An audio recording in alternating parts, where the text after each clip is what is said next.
Hello, and thanks, Ahmad and Abdullah and team at AS&T for organising this great event for us. We see there's many interested people attending this, so it's very privileged to have this opportunity.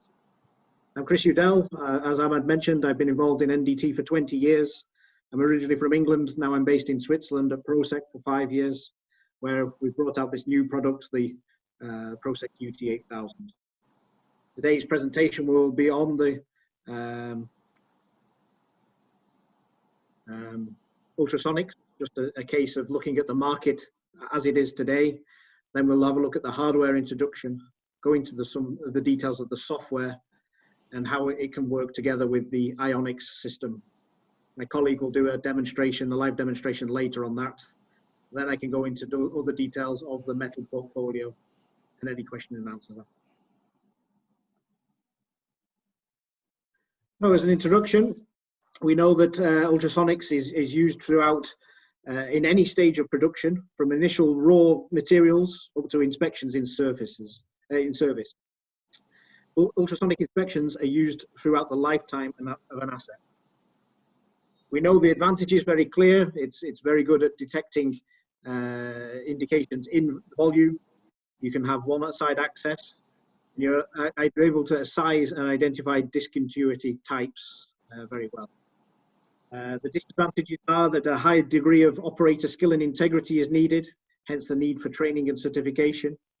In most types of examination, inspections as well, there's no permanent record of the inspection as you would get in radiography.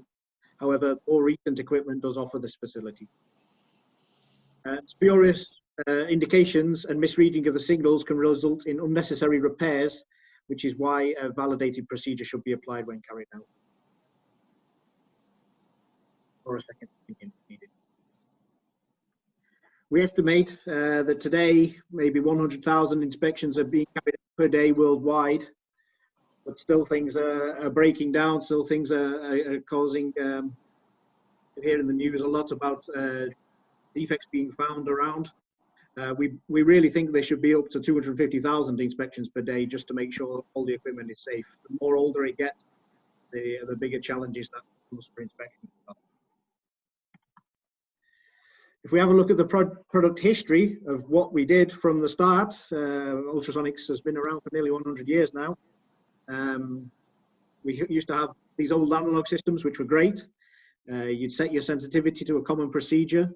And then you'd analyze the A scan by a qualified operator, and you'd report on amplitude over sensitivity.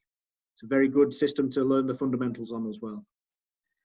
Then around about early 80s, late 1980s, early 90s, we got the digital equipment coming through into the market.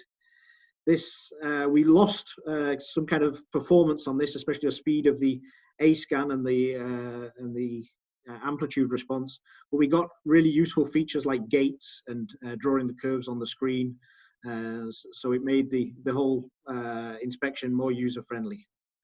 And now we can see it using looking at modern technology, we can see what the trends are in coming next in flaw detection and how that can help, how modern technology can help the modern day operator inspector.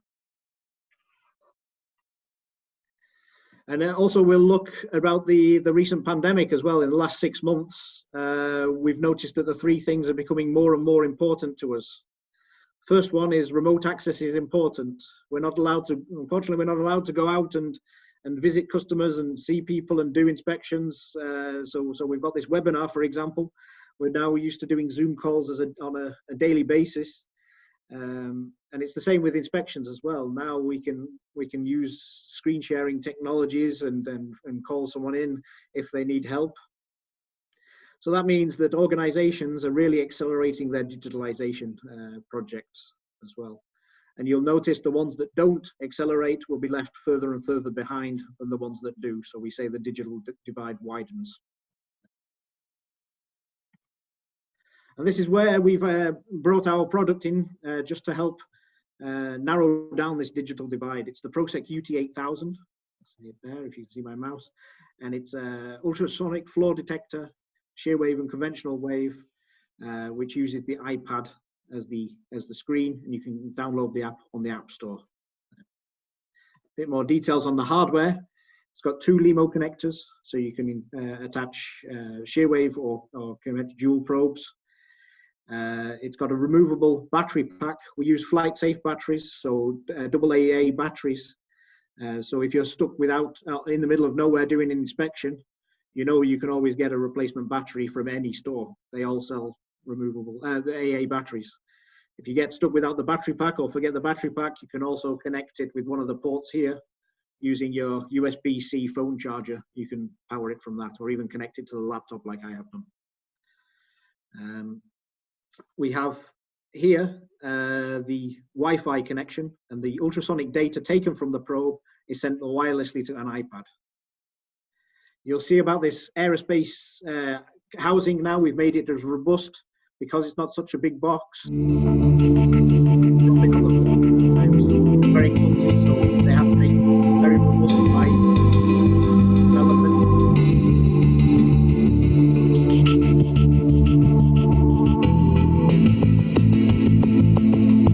So it passes all the relevant military standards of drop testing. Of course, the iPad has many cases, which even what we have there as well. It's a daily occurrence in my work. And we've made the device IP67. You can see here, we're doing a quick test in a water bucket. The signal still surviving as well. One more. This case it floats because we took the batteries out, but in general it doesn't float anymore, unfortunately. So if you drop it in, it will go down to the bottom of the ocean. But if you take the batteries off, it will still float. That's good. Onto that UT hardware, we've used the iPad for connecting the signals and displaying the A-scan results as well. It's the biggest and brightest screen on the market. You get options of screen size from 7.9 to 12.9 inches. And you can get up to 1 terabyte of storage space internally as well. That's one of the class leading ones. Even the phased array struggle to get that much internal storage space on their device, and we've got it here on conventional.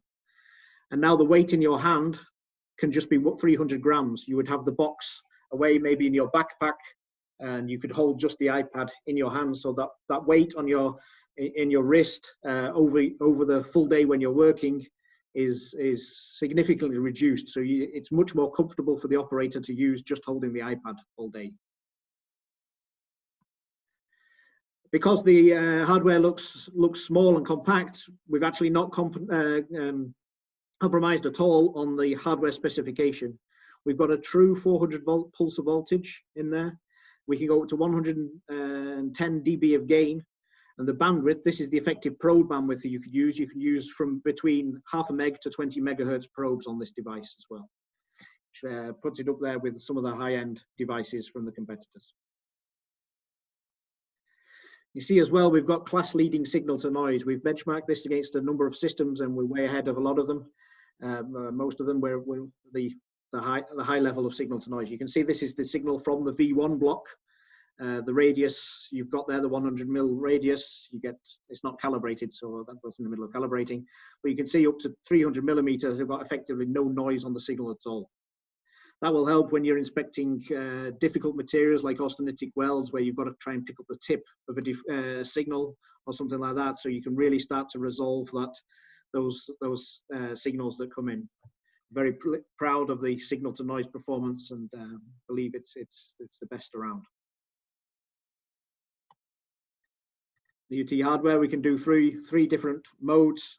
So pulse echo with compression or shear wave probes, dual pitch and catch. Again, my colleague will go through that later. We can also do through transmission as well if you're inspecting composite materials, for example. We also have some matched probes that are built to match the device signal to noise and very well. It works with all probes, but we also have some Proceq branded probes as well, which work very well with the device and can show that the performance better than anything else around. We can offer this starter kit that we've got, so you can go off and start learning inspection as well as. so you can use cables that you've got in place already. We offer a range of accessories to use with the probe. So as standard, we would supply them with this red handle, which makes it just easier to hold and also offers some protection at high temperature. And then this one has a 2-inch handle extension and strain relief on the handle too. We also offer longer port inspection handles. So this one is 6-inch, but they go all the way up to 12 inches. So this is really useful for inspecting through ports in installation. And this can be combined as well with a device for protecting the tip of the transducer when taking measurements. It's called a couplant dispenser. Just very quickly assemble it for you now. But the idea with this is that you apply a blob of couplant onto the front of the probe, you stick it through the port, straight onto the pipe, push it on with Proceq UT8000, you press record, you take it off, and you've got a measurement from that location. And we'll show in the videos how that can be done. Couplant was mentioned there. So we offer a range of couplants through a partner, Echo Ultrasonics. So these couplants are designed for a range of high temperature applications. So I can give you the full details if you contact us, or they're all available to purchase website. But we have couplants which match specific temperature ranges and offer different viscosities and other properties as well, which can aid your measurements. Some of these couplants will survive for continuous use, and some of them are more intermittent, but during those intermittent measurements, they're very stable and allow you to make the measurements that you need. So I'm going to give a just play some videos now. Very quickly, they show a high temperature calibration procedure, how to take measurements using the excellent grid mode on the UT8000, and then also how you can use the time rewind feature for collecting measurements at ultra high temperatures, so above 350 degrees C.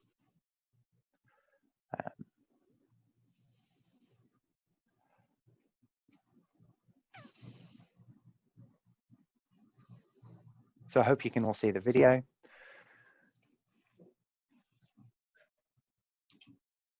So in this example, high temperature calibration will be carried out by placing your test block onto the hot asset. For this at the moment, I've got a hot plate.